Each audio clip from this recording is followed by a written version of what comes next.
하나님의 말씀 같이 보겠습니다. 누가복음 2장 1절에서 7절의 말씀입니다. 제가 갖고 있는 성경은 신약 성경 89면에 나와 있습니다.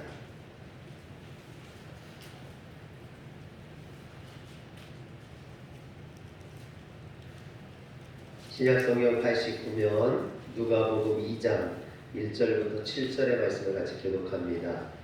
그때 가이사 아구스도가 영을 내려 천하로 다 호적하라 하였으니 이 호적은 우리의 영화가 주가 종족이 되었을 때 처음 한 것이다. 모든 사람이 호적하러 각각 고향으로 돌아가매 요셉도 다윗의 집 족속이므로 갈릴리 나사렛 동네에서 유대를 향하여 베들레헴이라 하는 다윗의 동네로 그 약혼한 마리아와 함께 호적하러 올라가니 마리아가 이미 잉태하였더라. 거기 있을 때에 세사나라를 사서 첫 아들을 낳아 강보로 싸서 구유에 뉘었으니 이는 여관에 있을 곳이 없음이로라. 아멘. 말씀을 전할 때만 마스크를 좀 벗도록 하겠습니다. 우리 성도님들 옆에 분들과 좀 인사하시죠. 메리 크리스마스. 메리 크리스마스. 예수님이 태어나셨습니다. 예수님이 태어나셨습니다. 오늘은 우리를 위해 오신 그 예수님을 우리가 기뻐하고 찬송하며 영광 돌려드리는 그런 성탄절입니다. 오늘 말씀은 우리를 구원하기 위해 오신 그 예수님의 탄생, 즉 성탄을 축하하는 그런 이야기죠. 그런데 미가 선지자는 미가서 5장 2절에 뭐라고 말하냐면 베들레헴 에브라다야 너는 유다 족속 중에 작을지라도 이스라엘을 다스릴 자가 내게서 내게로 나올 것이라. 그의 근본은 상고에 영원에 있느니라 그랬습니다. 즉 메시아가 베들레헴 에브라다에서 태어난다라고 이야기를 했죠. 오늘 말씀에도 보면 미가 선지자가 이스라엘의 구원자 즉 메시아가 다윗의 고향인 베들레헴에서 나실 것을 예언했는데 오늘 말씀에 보면 예수님이 베들레헴에 태어나심으로 그 미가 선지자의 예언이 확증됨을 예언이 그대로 이루어짐을 보게 됩니다. 로마 황제였던 가이사 아구스도가 호적을 하라는 칙령을 내리고 이에 요셉과 마리아도 고향인 베들레헴으로 호적을 하러 왔던 것입니다. 그런데 영안에 방이 없었습니다. 그래서 7절에 보면 첫 아들을 낳아 강보로 싸서 구유에 뉘었으니 그랬어요. 여기에서 구유는 파트네라는 말로 가축에 먹이를 넣어주는 여물통을 가리킵니다. 당시 팔레스틴의 가옥을 보면요, 이렇게 방이 두 개가 있는데 하나는 좀 높은 방으로 사람들이 자는 그런 방이었고요. 그것보다 조금 더 낮게 되어 있는 방이 있는데 그 방은 가축들을 먹이는 가축들이 모여서 있는 그런 방이었습니다. 그리고 이 마구간에는 대개 돌을 다듬어 만든 여물통이 놓여 있었습니다. 그런데 예수님은 사람들이 사는 방이 아니라 가축들이 있는 그 마구간에서 태어나셨고 가축들의 먹이통인 구유에 누이게 되셨다라는 것이죠.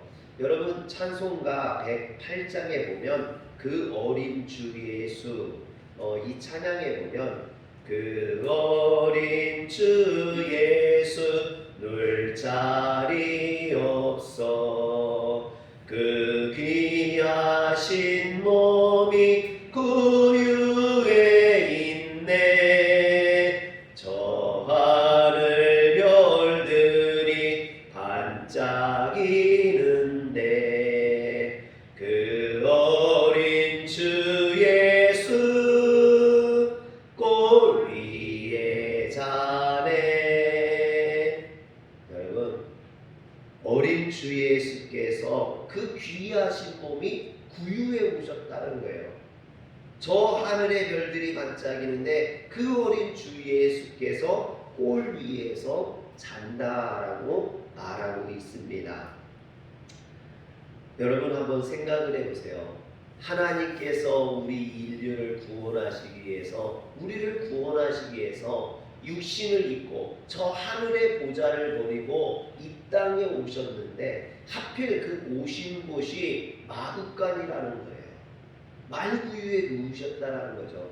이것은 어떻게 생각할 수 있냐면 하나님께서 자신을 지극히 낮추시고 겸손한 모습으로 오셨다라고 볼 수 있는 거죠. 그렇지 않겠습니까? 하나님께서 이스라엘 왕궁에 오셨다고 해도 자신을 얼마나 낮춰서 오신 겁니까? 그럼에도 불구하고 이스라엘 왕궁이 아닌 마구간에, 베들레헴 마구간에 말구유 위에 오셨다라는 것은 그것은 자신을 낮추심의 상징적인 의미라고도 볼 수 있는 겁니다. 또한 이것은 철저히 자신을 낮추신 것은 하나님의 사랑과 그리스도의 복음이 이처럼 소외되고 낮은 자들을 구원하기 위함이라는 것을 보여주는 것이기도 합니다.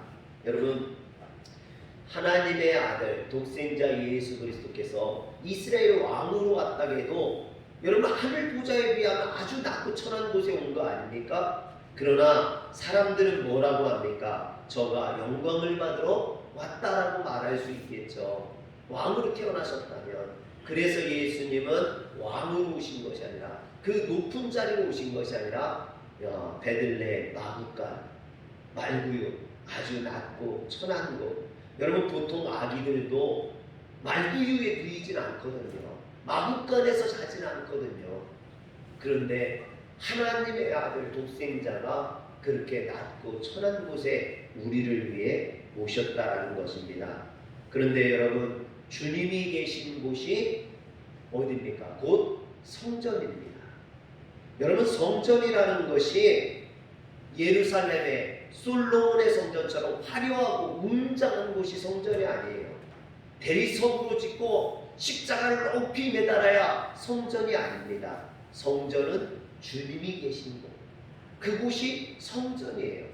여러분 오늘 예수님이 오신 그 마구간 말구유 그곳에 주님이 계시다면 그곳이 곧 성전인 줄 믿으시길 바랍니다. 아무리 화려하고 아무리 크고 아무리 웅장하게 교회를 짓는다고 그것이 성전이 되는 것이 아니라는 거예요. 주님이 함께 하셔야만 그곳이 성전이 되는 줄 믿으시길 바랍니다. 주님이 오시는 곳 그곳이 곧 성전이라는 거죠. 그런데 여러분 주님께서 2000년 전 베들레헴 마구간에만 오신 것이 아니라는 겁니다. 주님은 오늘 우리들에게도 오셨습니다. 오늘 이곳에도 오셨고 우리에게도 오셨어요. 그래서 주님이 우리에게 오심에 우리 몸이 곧 성전이 되는 줄 믿으시기를 바랍니다. 그래서 사도 바울이 고린도전서 3장 16절에서 17절에 뭐라고 하냐면 너희는 너희가 하나님의 성전인 것과 하나님의 성령이 너희 안에 계시는 것을 알지 못하느냐.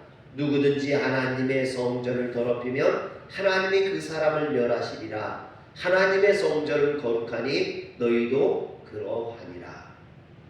주님이 우리에게 오심에 우리가 성전이라는 거예요. 그러므로 우리는 우리의 몸을 더럽혀서는 안 된다라는 거죠. 우리의 몸은 거룩한 성전이기 때문에 우리가 거룩하게 해야 될 줄 믿으시길 바랍니다.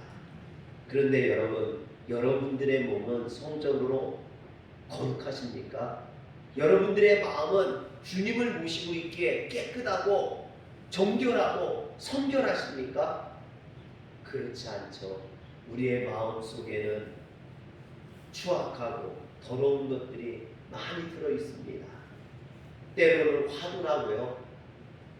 요즘 제가 코로나 블루로 인해서요 자꾸만 욕이 하고 싶다고 그랬더니 저희 소연이가 아빠 때로는 욕도 필요해. 욕하고 싶으면 해. 그래서 제가 어제요 TV를 보다 아이 저것들이 막 그랬어요. 그랬더니 우리 아빠 욕한다 막 그래요. 여러분, 우리 안에는 욕도 들어있고요, 추악하고 더럽고 탐욕도 들어있고요, 우리 안에는 정욕도 들어있고, 이런 더러운 곳에 주님이 오셨다라는 거예요.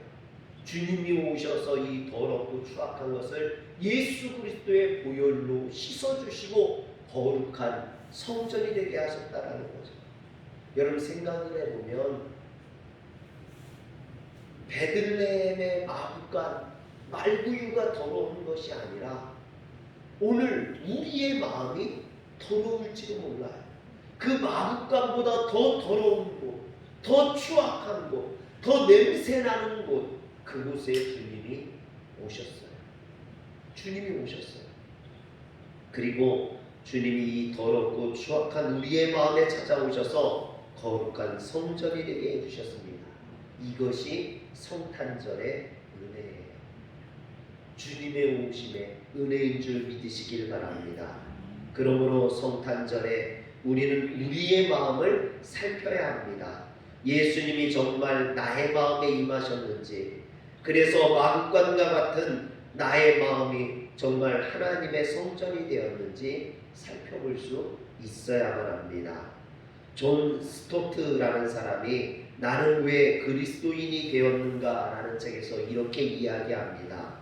제가 그리스도인이 된 이유는 궁극적으로 제 부모나 스승의 영향도 아니고 그리스도에 대한 저 자신의 결단 때문인 것도 아니며 바로 천국의 사냥개 때문입니다. 즉 제가 원하는 길로 가고자 도망할 때조차 또 끈질기게 저를 찾아오신 예수 그리스도, 그분 때문인 것입니다. 그리고 천국의 사냥개이신 그분이 은혜롭게도 저를 추적하지 아니하셨다면 오늘 저는 헛되고 버림받은 인생들의 쓰레기 더미 위에 놓여 있을 것입니다. 아멘. 여러분, 우리는 늘 우리가 원하는 길로 가고자 합니다. 내 뜻대로, 내 마음대로. 그래서 늘 쓰레기 더미와 같은 인생들 사이에서 살아가게 되어 있습니다. 그런데 내가 그렇게 도망칠 때 나를 끝까지 쫓아와서 나를 포기하지 아니하고 나를 쫓아와서 나를 붙들어 주신 분이 있다라는 거예요. 그분을 존 스토트는 천국의 사냥개라고 표현을 했습니다. 그분이 곧 예수 그리스도라는 거죠. 그런데 이 천국의 사냥개라는 표현은요, 원래 존 스토트가 처음 쓴 말이 아니라 프란시스 톰슨이라는 사람이 쓴 시의 제목입니다. 그는 사랑받지 못하고 외로운 유년기를 보냈습니다. 그래서 어떤 아버지의 기대에 부응하지 못했어요. 의사가 되지도 못했고 군인이 되지도 못했고 신부가 되지도 못했습니다. 아버지는 옥스퍼드에서 수학하기를 원했지만 이 톰슨은 마약에 빠져서 런던의 빈민가에서 그렇게 실패한 인생으로 살았습니다. 그러나 그는 자신을 계속해서 추적해 오시고 자신을 만나주시는 그 주님을 뿌리칠 수 없었습니다. 결국 그 주님의 앞에 무릎을 꿇게 됐고 새로운 인생, 실패자와 나무자에서 하나님을 찬양하는 인생으로 바뀌게 되었습니다. 오늘 제가 주보에 보면 행복한 목사 이야기에 이 프랜시스 톰슨이 쓴 천국의 사냥개라는 시를 제가 올려놨습니다. 여러분들이 한번 집에 가서 읽어보시기 바랍니다. 제가 한 일부분을 좀 읽어드릴게요. 나는 그에게 도망쳤네. 밤에도 그리고 낮에도 나는 그에게서 도망쳤네. 수많은 세월 동안을 나는 그에게서 도망쳤네. 내 마음속 미군 같은 길로 그리고 슬픔 속에서도 나는 숨었네. 겉으로는 연이어 웃으면서도 희망에 부풀어 오르다가도 두려움의 골짜기 거대한 구름 속으로 곤두박질쳐 버렸네. 나를 따라오는 추적해오는 그 힘찬 발소리로부터. 여러분, 시인은 이렇게 자신을 찾아오시는 주님으로부터 도망쳤다라고 고백을 합니다. 그러나 여러분 포기하지 아니하시고 끝까지 나를 추적해 오시는 그 주님께서 그를 붙잡아 주셨다라는 거죠. 근데 이것이 여러분 프란시스 톰슨의 고백만이 아니라 오늘 우리의 고백이 아닙니까? 우리도 주님을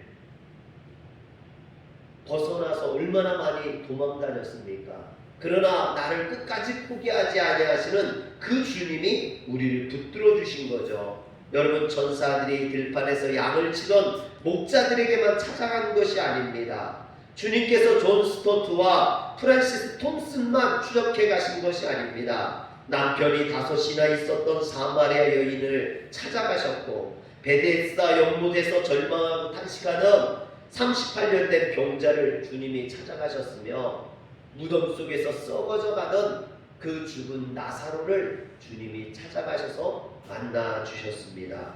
이것이 은혜죠. 이것이 성탄입니다. 이것이 우리에게 한 가지 진리를 알려줍니다. 주님께서 이처럼 저와 여러분을 찾아오신다라는 것이죠. 여러분 저도 생각해보면 제가 예수님을 믿을 수 있는 그런 상황이 아니었습니다. 저희 마을에 교회도 없을 뿐만 아니라 교회를 다니는 사람도 한 명도 없는 그런 마을이에요.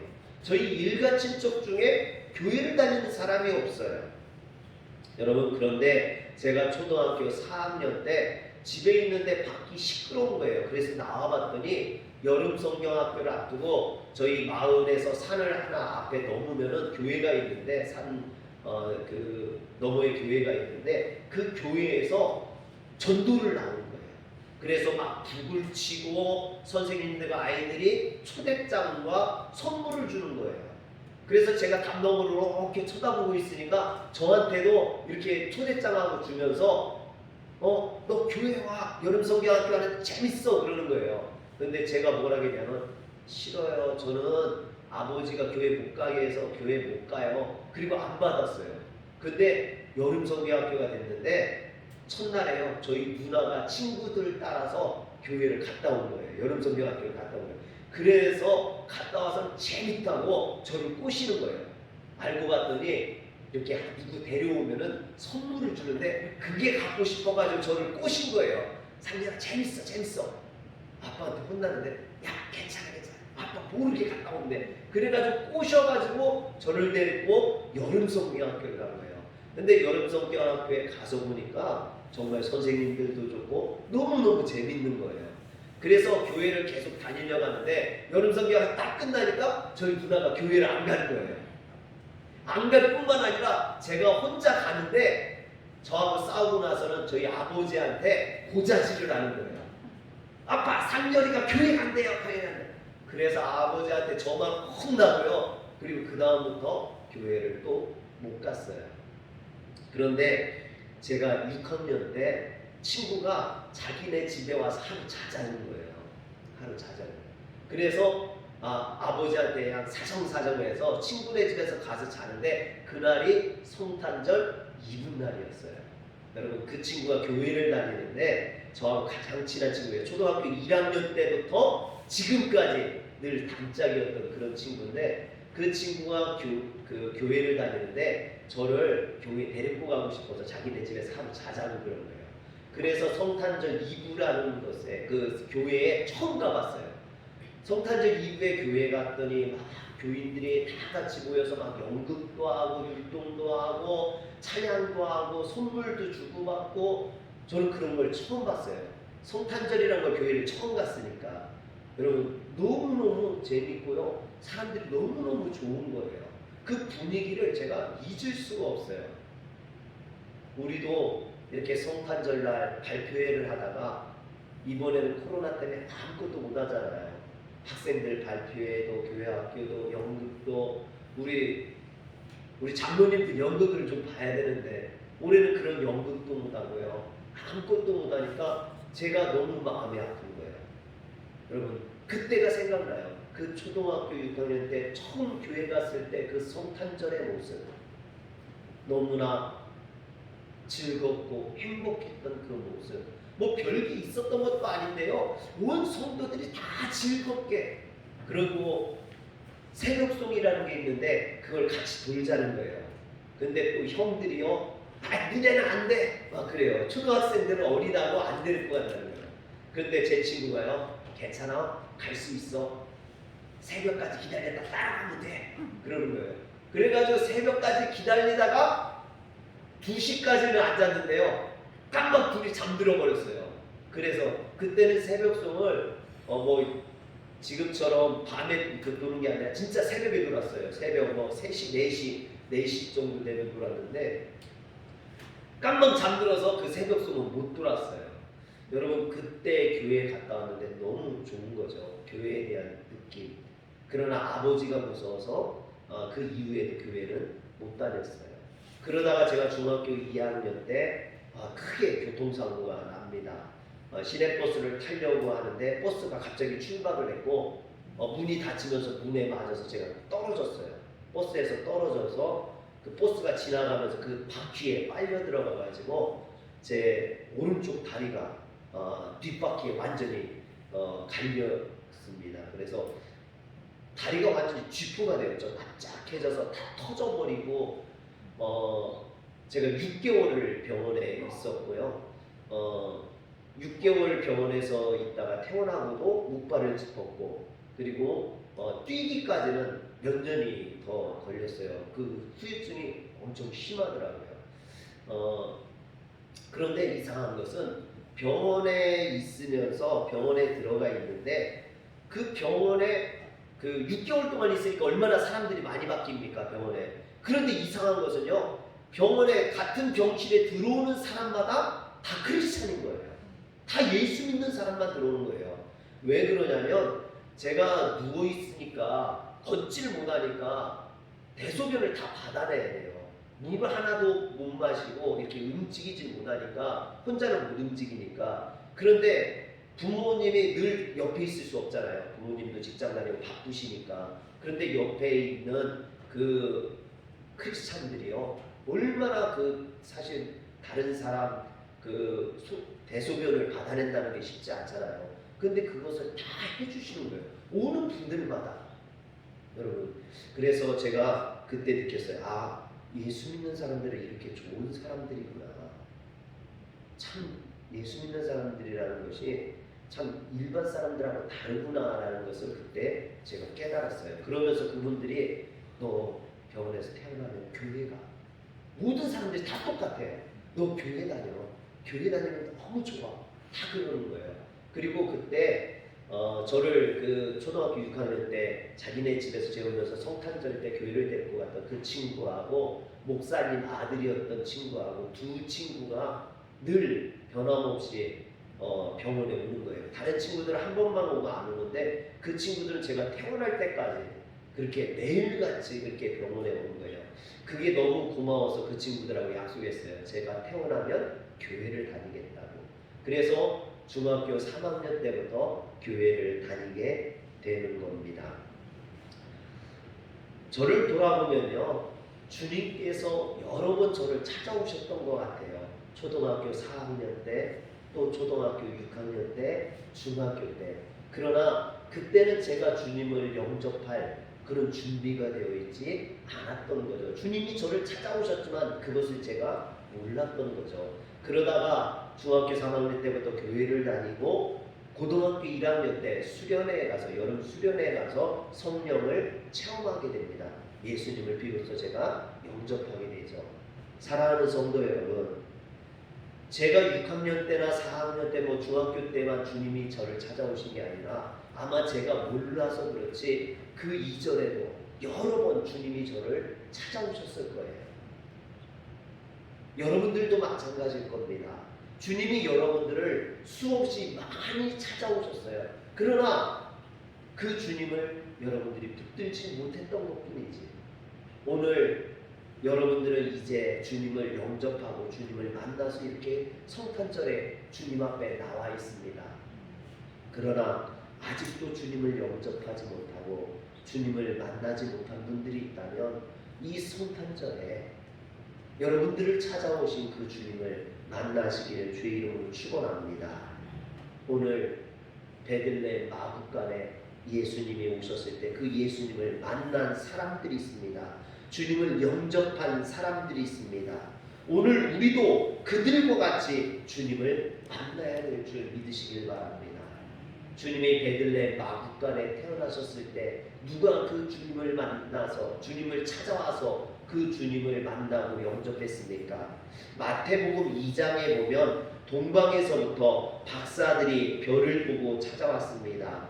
마태복음 2장 11절에 보면 집에 들어가 아기와 그의 어머니 마리아가 함께 있는 것을 보고 엎드려 아기께 경배하고 보배함을 열어 황금과 유향과 몰약을 예물로 드리니라 했습니다. 여기서 아기께 경배하고 그랬는데, 경배하고라는 말은요 프랑스의 퀴산이라는 말로 신적인 경배를 의미합니다. 즉 이 동방 박사들은 아기 예수를 신으로, 즉 하나님으로 경배했다, 예배했다, 이런 뜻이에요.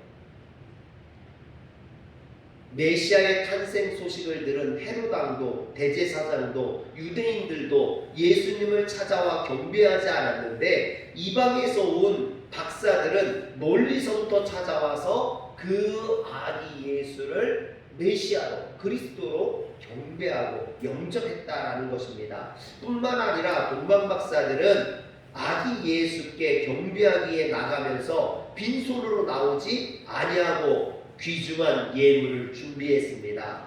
11절에 보면 보배함을 열어 황금과 유향과 몰약을 예물로 드렸다 했습니다. 여러분, 여기에서 황금은 여러분들이 좋아하는 거죠.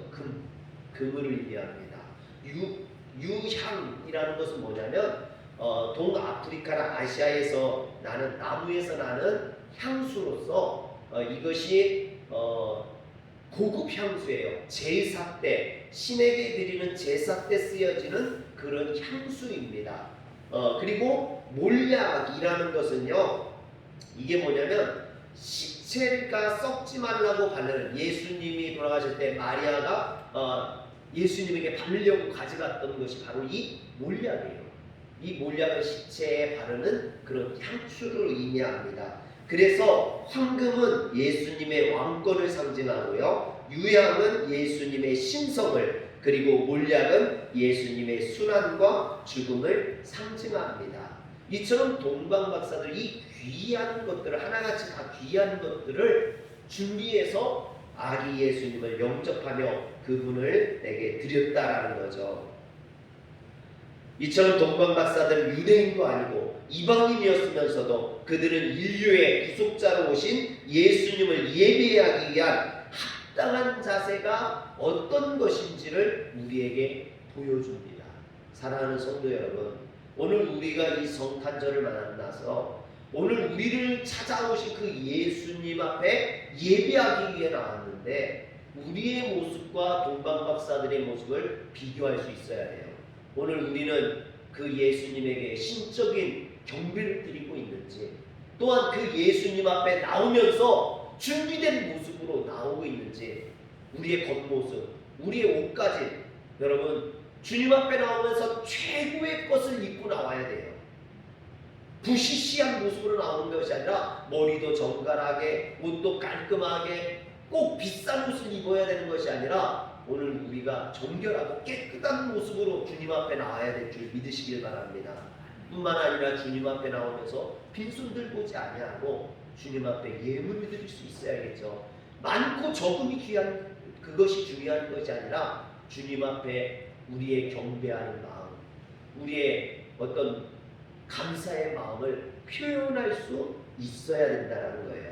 만물이 다 주님의 것입니다. 주님이 물질이 필요해서 우리에게 물질을 드리라고 하는 게 아니에요. 여러분, 우리의 감사의 표현인 거죠. 할렐루야. 주님은 이런 동방박사의 모습들을 칭찬하시는 겁니다. 성경에 기록되어져 있는 바로 주님을 섬기는, 주님을 맞이하는 자의 모습을 동방박사들이 보여주고 있는 것입니다. 오늘 우리들도 이 동방박사들처럼 주님을 영접하면서 준비된 모습으로 주님을 영접하시길 주의 이름으로 축원합니다. 두 번째는요, 들판에서 양을 치던 목동들이 주님을 찾아왔습니다. 누가복음 2장에 보면, 아까는 마태복음 2장이었고요. 누가복음 2장에 보면 들판에서 양을 치던 목자들이 천사들의 소식을 듣고 베들레헴 마구간으로 예수님을 찾아옵니다.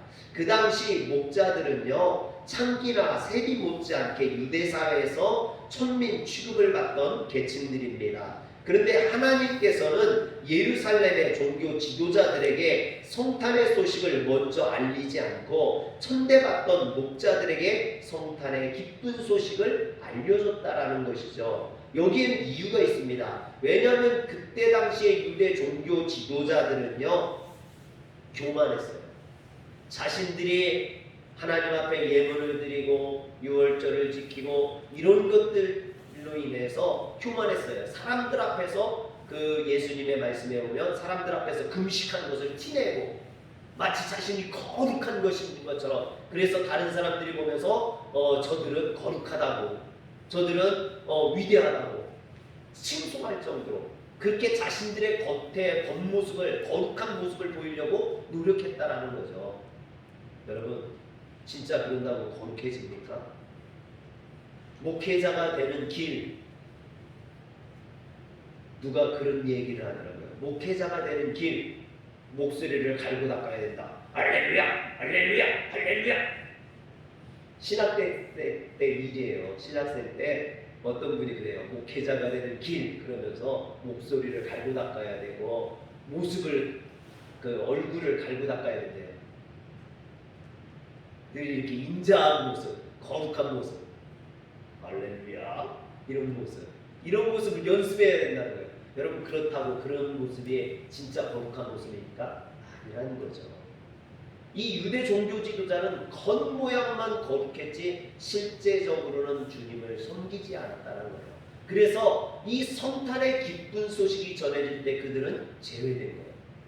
여러분, 우리가 겉에 보여지는 모습만 신경 쓰고 정말 내 중심의 주님을 모시지 않는다면 주님이 오시는 주님이 재림하시는 그 거룩한 자리에, 영광의 자리에 초대받지 못할 수도 있다는 거예요.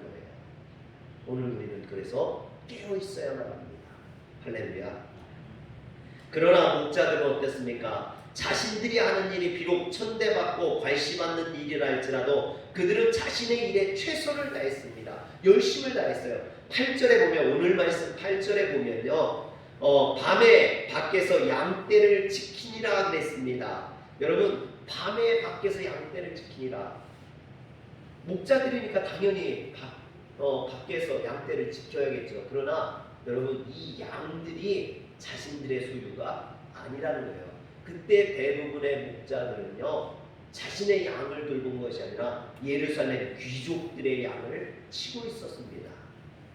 자신의 양도 아닌데, 주인이 보는 것도 아닌데, 그들은 밤새워가며 그 양떼를, 자신들에게 맡겨진 그 양을 지키고 있었다라는 거죠.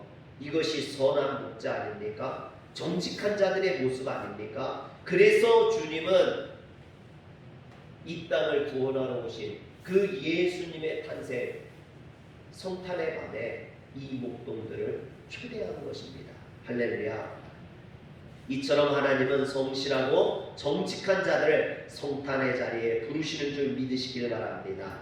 그런데 이런 목자들이 천사들의 음성을 듣고 베들레헴 마구간에 아기 예수님을 찾아왔습니다.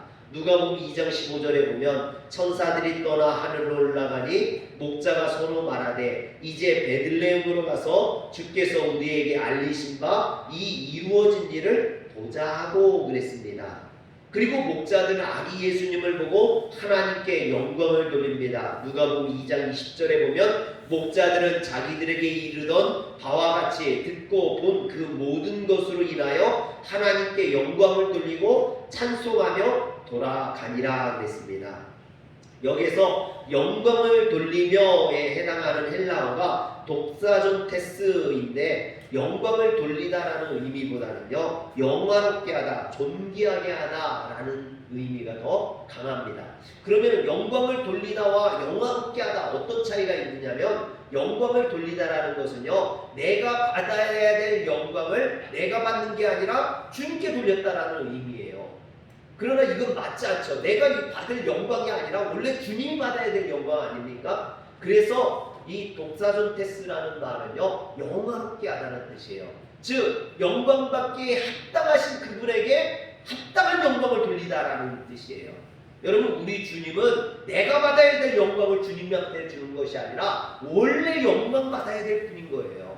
그분에게 합당한 영광을 돌리는 것인 줄 믿으시길 바랍니다. 그런데 영화롭게 하다라에 쓰인 이 독사존테스와 찬송하며에 쓰인 이 헬라어 아이눈테스가 둘 다 현재 능동태 분사형이에요. 즉 영화롭게 하면서 찬송하면서 돌아갔다라는 거예요. 그 말은 뭐냐면 그들이 예수님 앞에서만, 아기 예수 앞에서만 영광을 돌리고 찬송한 것이 아니라 그들이 있던 곳까지 돌아가면서 돌아갈 때까지도 그들은 계속해서 찬양하고 영광을 돌렸다라는 얘기예요. 여러분, 그들이 목동들이 돌아가면서 어떤 찬양을 했을까요? 제가 고민을 해봤어요. 찬송가를 펴놓고 그들이 돌아가면서 합당하게 불렀을 찬송이 뭐가 있을까? 찬송가 123장 노엘 노엘 노엘 노엘 이스라엘 왕이 나셨네. 이 찬양을 부르지 않았을까? 저들 밖에 한밤중에 양틈에 자던 목자들 천사들이 전하여 준 증하신 소식 들었네. 노엘 노엘 노엘 노엘 이스라엘 왕이 나셨네. 여러분, 제가요 찬송가를 찾아보면서 고민을 해봤어요. 근데 목동들이 이 찬양을 불렀을 것 같아. 실제로 불렀는지 안 불렀는지는 모르겠어요. 물론 그들이 노예를 알았을 리는 없겠죠. 여기서 노엘이라는 말이 뭡니까? 성탄절이라는 말이에요. 얘 프랑스어라고 그래요. 얘 프랑스어로 노예, 성탄절 이런 뜻이에요. 여러분, 목동들이, 이스라엘 목동들이 프랑스어를 알 수 없었을 테니까 노엘이라고는 얘기하지 않았겠지만 우리를 위해서 구주가 나셨다라는 것을 그들이 찬송하면서 그 들판까지 돌아갔다라는 것입니다. 사랑하는 성도 여러분, 우리는 성탄절에 교회에 와서만 하나님을 찬양하고 주님께 영광 돌리는 것으로 끝나서는 안 됩니다. 우리를 찾아오신 그 주님을 교회에서뿐만 아니라 집에서도, 우리의 삶의 터전에서도 계속해서 찬양할 수 있어야 될 줄 믿으시길 바랍니다. 그 주님 앞에 영광 돌려드릴 수 있어야겠죠. 이것이 주님을 모신 성도들의 삶입니다. 사랑하는 성도 여러분, 주님은 우리를 찾아오셨습니다. 성탄은 주님이 우리를 찾아오신 날이에요. 그것을 기뻐하며 영광 돌려드리는 날입니다. 그런데 이제 우리가 해야 될 일이 있습니다. 우리가 주님께로 나가야 됩니다. 주님이 우리를 찾아오셨으니 그 주님을 내가 영접하고 그 주님 앞에 찬양과 영광을 돌려드려야 돼요. 동방박사들처럼, 들판에서 양을 치던 그 목동들처럼 오늘 우리도 주님을 영접하고 찬양할 수 있어야 됩니다. 이것이 2000년 전 베들레헴 마구간에 있었던 그 성탄절의 사건을 내 삶 속에 옮겨오는, 오늘 이곳에 성탄절이 임하게 하는 방법인 줄 믿으시길 바랍니다. 그래서 오늘도 이 성탄절에 주님 앞에 나와서 주님을 영접하고 주님 앞에 찬양하고 예물 드리는 우리들 가운데 이 성탄의 기쁨이 임하길 주의 이름으로 축원합니다. 기도하겠습니다.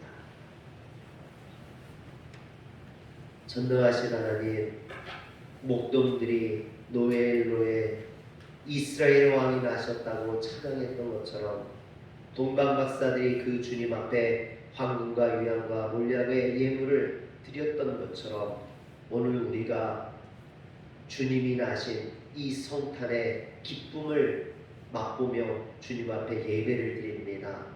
우리의 예배를 받아주시고 오늘 이 성탄절의 주인공이 우리가 되게 하여 주시옵소서. 주님을 만나고 영접하는 저희들 되게 하여 주시옵소서. 오늘 우리를 찾아오신 그 예수님을 우리가 영접하게 하여 주시옵소서. 우리 주 예수님의 이름으로 기도합니다. 아멘. 찬송가 51장 찬양하시면서